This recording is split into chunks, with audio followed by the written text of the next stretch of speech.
Hey there, I'm Dr. Bob. I'm a professor of game design with a PhD in social science and the European equivalent of an MFA. And I also have a good amount of games under my belt, including my latest game, Brutal, which you should be able to see behind me. Now, in this video, I'm going to address the incoming class of our games program because I'm going to talk about the question that I get asked the most. How do I get a job in game development? Now, if you're a student, you want to think about this right now as you have the chance to build your own curriculum.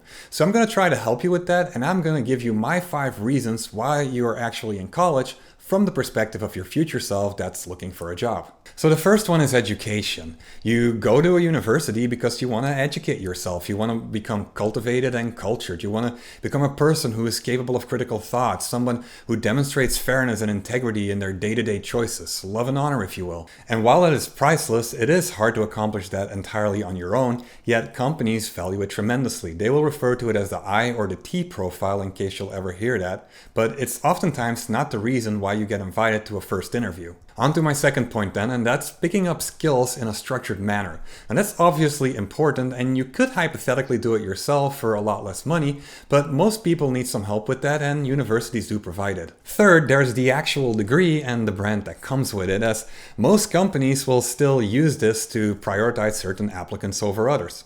This is also where most of your money is spent because you can't get this in any other way, and a degree still carries a lot of weight, especially if it comes from a respected program. Fourth, there is building a portfolio. You need to make work that will show a future employer that you are going to be a great asset to them. You need to demonstrate value. Now, some people are naturally talented and don't need that much guidance, but even if you are, you can probably still use a little bit of help to make an even better portfolio. And take it from me, a portfolio is extremely important in getting a job in games. And finally, number 5, there's networking, connections, and relationships, which is quite possibly the most important item on my list, since you can't really get it for cheap at the same scale that a university provides. Sure, you can go online and meet some mentors and make some connections, and you should still go out and do that, but a university will offer you a lot of help in doing so. They will take you to industry events and show you around, and you will find a lot of mentors that are also really good teachers.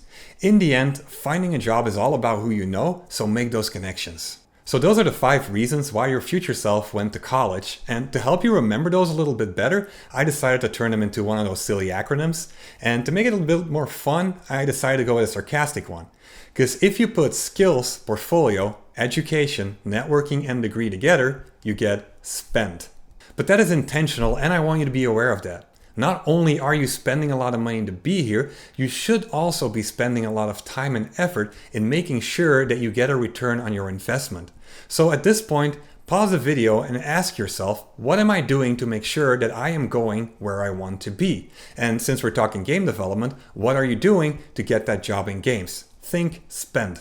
So now that you've thought about that question, here is what my answer would be. First, you want to connect with your university, networking. You want to reach out to the professors that you think can help you get where you want to go. This is higher education. It's not a country club where people are waiting to serve you. And to be quite frank, any professor or lecturer worth their money has a lot more on their mind than just teaching. They're involved with cutting-edge research, they're doing innovative creative work, and they probably have some industry collaborations going on as well, on top of doing service work for the day-to-day management of the program that they're in. So get on their radar and work on a project with them. Go to the events that they go to and get to know who they know. And the same applies for your fellow students as well. Some of the students that are in class with you right now will be the industry leaders of tomorrow. So don't let them be that person that was in class with you, but you never really talked to them. Next, don't restrict yourself to your university and connect to the people that you look up to online. Ask them for advice or some feedback on your work. Ask if they have any internships or offer to be a volunteer tester for them or to manage their booth at an expo. Also, go to game jams where a lot of industry people will be present and start making some friends there. My most successful students have done this from day one and it's worked wonders for them. Third, you need to think about getting noticed and publishing your work. You are going to make an awful lot of games and you may or may not get good grades for them, but unless you are planning on staying in academia and being a professor like me, nobody's really going to care that much about your grades or GPA. There's no G in S.P.E.N.D for that reason. People do care, however, about the P in S.P.E.N.D, portfolio, so make sure you make really good work and put it on display. So do your marketing from day one. Learn how to use Reddit to your advantage. Build up a social media presence. Publish your games on GameJolt and itch.io and advertise them there. Get into some of those student competitions. Again, your professors can help you tremendously with all this, but you're the one who's going to have to do the legwork and make sure that your games lead to impact rather than just grades. Which brings me to my fourth point, which is make a lot of games. The best way to get good at making games is, well, to do it a lot, so get to it. One of my former students actually made 100 games in 5 years, which is not really a benchmark that you should strive for, as it's not a healthy thing to do, but you should at least make a couple of games a year just to get good at making games. Number 5, think about differentiating yourself for what makes you unique. Where will you go that nobody else has? For example, if you're going to make a game that stands out somehow, whether it's through its topic like Brutal or because of its technical or aesthetic achievement. So be open-minded and think about where the industry is going. For me personally, I started as a designer and researcher in games and aging about 15 years before the industry started taking notice of that topic. So by that time, I already had a pretty substantial head start, which is a huge advantage to have. So think about the future of the industry and what your unique selling proposition will be when it gets there. 6, diversity.